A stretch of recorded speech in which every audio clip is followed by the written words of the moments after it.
జోహార్ జోహార్ జోహార్ రావినారాయణ రెడ్డి గారికి జోహార్ జోహార్ జోహార్ రావినారాయణ రెడ్డి గారికి జోహార్ జోహార్ జోహార్లు జోహార్లు రావినారాయణ రెడ్డి అరుణ అరుణ వందనాలు అందుకో తండ్రి అరుణ అరుణ వందనాలు అందుకో తండ్రి జోహార్లు జోహార్లు రావినారాయణ రెడ్డి అరుణ అరుణ వందనాలు అందుకో తండ్రి జోహార్లు జోహార్లు రావినారాయణ రెడ్డి అరుణ అరుణ వందనాలు అందుకో తండ్రి అరుణ అరుణ వందనాలు అందుకో తండ్రి ఆంధ్ర మహాసభకు నాంది పలికిన మహనీయుడా నైజామును గద్దదింప ప్రతిన భూని నావయ నైజామును గద్దదింప ప్రతిన భూని నావయ నైజామును గద్దదింప ప్రతిన భూని నావయ వద్దం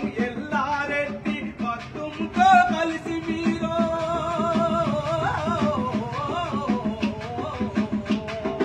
వద్దము ఎల్లారెడ్డి మత్తుంతో కలిసి మీరు సాయుధ పోరాటానికి సైరను దినారయ్య జోహార్లు జోహార్లు రావినారాయణ రెడ్డి అరుణ అరుణ వందనాలు అందుకో తండ్రి అరుణ అరుణ వందనాలు అందుకో తండ్రి అరుణ అరుణ వందనాలు అందుకో తండ్రి తెలంగాణ ప్రాంతములో రజాకార్ల మద మనస ఎర్ర జెండా అండతోడ కథన రంగమందుతూటి ఎర్ర జెండా అండతోడ కథన రంగమందుతూటి ఎర్ర జెండా అండతోడ కథన రంగమందుతూటి సామాన్యుల కూడగట్టి సాయుధ పోరును నడిపే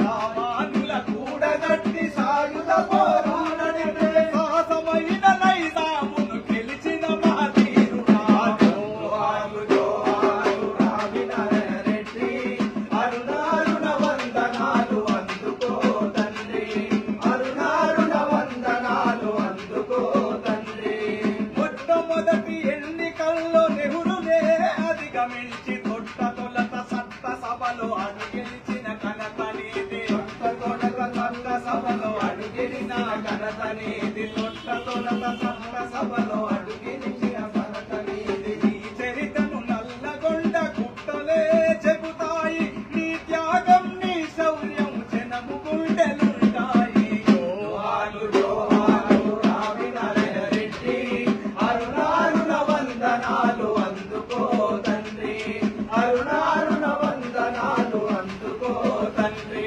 అరే జోహార్లు జోహార్లు రావినారాయణ రెడ్డి అరుణ అరుణ వందనాలు అందుకో తండ్రి అరుణ అరుణ వందనాలు అందుకో తండ్రి అరుణ అరుణ వందనాలు అందుకో తండ్రి అరుణ అరుణ వందనాలు అందుకో తండ్రి జోహార్ రావినారాయణ రెడ్డి గారికి జోహార్ జోహార్ జోహార్ రావినారాయణ రెడ్డి గారికి జోహార్ జోహార్ ఈరోజు రావినారాయణ రెడ్డి గారి 34వ వర్ధంతి సందర్భంగా మన తెలంగాణ రాష్ట్ర కార్యాలయం మగ్దుం భవన్లో ఈరోజు నివాళి కార్యక్రమం జరుగుతున్నది. ఈ కార్యక్రమంలో మన ఆంధ్రప్రదేశ్ రాష్ట్ర కార్యదర్శి రామకృష్ణ గారు, సిపిఐ రాష్ట్ర సహాయ కార్యదర్శి ఈటీ నరసింహన్న గారు, అదేవిధంగా హైదరాబాద్ జిల్లా కార్యదర్శి స్టాలిన్ మరియు ఏఎస్ఎఫ్ ఏఐఎఫ్ నాయకులు, మా ప్రజానాట్య మండలి కళాకారులు, మా ఆఫీస్ కార్యదర్శి శ్రీరాములన్న గారు ఈ కార్యక్రమంలో పాల్గొంటున్నారు. ఈ కార్యక్రమం సంబంధించి మన పెద్దలు మన పార్టీ నాయకులు మహనీయుల గురించి మనం విన్నాము చూశాము. కానీ రావినారాయణ రెడ్డి గారి స్థానం అనేది అందులో ఒక ప్రత్యేకమైనది. ఎందుకంటే రావినారాయణ రెడ్డి గారు మొదట్లో నిజంగా ఆయన రాజకీయ ప్రస్థానం ఒకసారి ఆలోచిస్తే గాంధీకి ప్రభావితులై ఆయన 1937లోనే కాకినాడలో పోయి సత్యాగ్రహం చేశారు. ఎందుకంటే అప్పుడు ఇక్కడ నిజాం పరిపాలన ఉన్న నేపథ్యంలో బ్రిటిష్ సామ్రాజ్యవాదానికి వ్యతిరేకంగా జరిగే పోరాటం ఇక్కడ జరగదు కాబట్టి ఆయన ఆంధ్ర ప్రాంతంలో పోయి మొదట స్టార్ట్ చేశారు. ఆ తర్వాత ఆయన ఘనచరిత్ర ఏమంటే ఇక్కడ ఆంధ్ర మహాసభ ఏర్పాటు చేసి 1941లో ఆంధ్ర మహాసభకు అధ్యక్షుడయ్యాడు. మళ్ళీ 1944లో కూడా ఆయన అధ్యక్షుడు కావడమే కాకుండా ఆ తర్వాత 1947 నుంచి భూమి కోసం, వృత్తి కోసం ప్రజల విముక్తి కోసం జరిగిన సాయుధ పోరాటానికి పిలుపునిచ్చిన మహనీయుడు రావినారాయణ రెడ్డి గారు. అందుకోసమే మన తెలంగాణ ప్రాంతంలో సాయుధ పోరాటానికి పిలుపునిచ్చిన వారిలో మొదటి అగ్రగణ్యుడు రావినారాయణ రెడ్డి గారు, బద్దం ఎల్లారెడ్డి గారు, అదేవిధంగా మగ్దుం మొహీద్దీన్ గారు. ఇవాళ మన రాష్ట్ర పార్టీ కార్యాలయం కూడా మగ్దుం మొహీద్దీన్ గారి పేరు మీదనే ఉంది. కాబట్టి అంటే చాలామంది రావినారాయణ రెడ్డి గారి గురించి చెప్పేటప్పుడు ఆయన పార్లమెంట్ సభ్యుడిగా, ఎమ్మెల్యేగా ఆయన సాధించిన విజయాల గురించి కూడా ఘనంగా చెప్పుకుంటాము. మనం కూడా ఎందుకంత ఘనంగా చెప్పుకుంటామంటే 1952 జనరల్ ఎలక్షన్లో నెహ్రూ గారి కంటే కూడా ఎక్కువ మెజార్టీ సాధించిన నాయకుడు, కమ్యూనిస్టు నేత, తెలంగాణ సాయుధ పోరాట యోధుడు మన రావినారాయణ రెడ్డి గారు.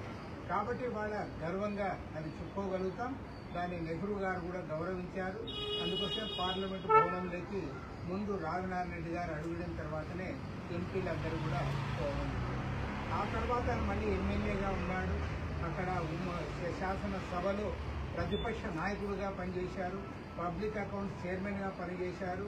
దానికంటే ఆయన గొప్పతనం ఏమంటే ఆయన 1967లో స్వచ్ఛందంగా రాజకీయాల నుంచి, అంటే క్రియాశీలక రాజకీయాల నుంచి ఆయన విరమించుకున్నాడు.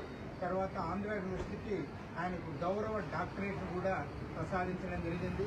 కాబట్టి ఇంత మహోన్నతమైన చరిత్ర అనేది చాలామంది కమ్యూనిస్ట్ నాయకులు, ఇతర పార్టీల నాయకులు కూడా ఉండొచ్చు. కానీ రావినారాయణ రెడ్డి గారితో సాటి రాగలిగిన చరిత్ర మాత్రం అది చాలా కొద్ది మందితో ఉంటుంది. దానికంటే గొప్ప విషయం ఏమంటే అన్ని రాజకీయ పార్టీలు కూడా ఆయన్ని గౌరవించారు. అన్ని రాజకీయ పార్టీలు, ఒక ఆ పార్టీ ఈ పార్టీ అనే కాదు, అక్కడ రావినారాయణ రెడ్డి గారికి మచ్చలేని మహానాయకుడు. ఆ రోజు ఏదో చెప్పడం కాకుండా భూమి కోసం పోరాటం చేయాలన్నప్పుడు ఆయనకి 700 ఎకరాల భూమి ఉంటే 500 ఎకరాలు పేదలకు పంపిణీ చేశారు. ఆ రకంగా ఆదర్శంగా నిలబడిన తర్వాతనే మొత్తం భూ పంపకాలు, పోరాటాలు ఇవన్నీ కూడా రాష్ట్ర వ్యాప్తంగా ఆ ఉద్యమం అనేది ఉధృతంగా ముందుకు సాగింది. ఆ తర్వాత రోజుల్లో ఆచార్య వినోబాబా గారు కూడా ఆయన కూడా ఈయన ఆదర్శంగా తీసుకున్నారు. భూదానం అనేది దాని నుంచి వచ్చింది. రావినారాయణ రెడ్డి గారు తన సొంత భూమిని 500 ఎకరాలు భూదానం చేయడం అనేది అది ఆనాడు చాలా గొప్ప విషయము. దాన్ని ప్రజలందరూ కూడా చాలా వేణువుల్లో కొనియాడమే కాకుండా అన్ని రాజకీయ పార్టీలు కూడా ఒక మహోన్నతుడిగా ఆయన మిగిలిపోయాడు. అలాంటి రావినారాయణ రెడ్డి గారు మన భారత కమ్యూనిస్ట్ పార్టీ ముద్దుబిడ్డ కావడం అనేది మనందరికీ గర్వకారణం. అలాంటి నాయకుల యొక్క వర్ధంతులు, జయంతులు మనం జరుపుకుంటూనే వారిని ఆదర్శంగా, స్ఫూర్తిగా తీసుకోవాలని మనం చేస్తూ రావినారాయణ రెడ్డి గారి 34వ వర్ధంతి సందర్భంగా భారత కమ్యూనిస్ట్ పార్టీ తరఫున ఘనంగా నివాళులర్పిస్తాం. నన్ను గన్నన వీర తెలంగాణ ఓయమ్మ, పోరు నడిపిన పోరు గడ్డయమ్మో మాయమ్మ. నన్ను గన్నన వీర తెలంగాణ ఓయమ్మ, పోరు నడిపిన పోరు గడ్డయమ్మో మాయమ్మ. తెలంగాణ తొలి అమర జీవి మన దొడ్డి కుమరంగి కన్నట్టి భారత విప్లవ స్ఫూర్తిదాతరా, భారత విప్లవ స్ఫూర్తిదాతరా, భారత విప్లవ స్ఫూర్తిదాతరా.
భారత కమ్యూనిస్టు పార్టీ అగ్రనేత, మహత్తరమైనటువంటి తెలంగాణ సాయుధ పోరాటానికి సేనానిగా ఉన్నటువంటి రావినారాయణ రెడ్డి గారి 34వ వర్ధంతి కార్యక్రమానికి ముఖ్య అతిథిగా వచ్చేసినటువంటి సిపిఐ ఆంధ్రప్రదేశ్ రాష్ట్ర కార్యదర్శి కామ్రేడ్ రామకృష్ణ గారికి, తెలంగాణ రాష్ట్ర సహాయ కార్యదర్శి కామ్రేడ్ ఈటీ నరసింహ గారికి, అదేవిధంగా ప్రజానాట్య మండలి రాష్ట్ర కార్యదర్శి పల్లె నరసింహ గారికి, వారి యొక్క ఆఫీస్ బేరర్స్, ఈ కార్యక్రమంలో పాల్గొన్న ఏఐఎస్ఎఫ్, ఏఐవైఎఫ్ మరియు పార్టీ సిబ్బంది అందరికీ ప్రత్యేకంగా విప్లవాభివందనాలు తెలియజేస్తూ ఈ యొక్క కార్యక్రమాన్ని ఇంతటితో ముగిస్తున్నాం కామ్రేడ్స్.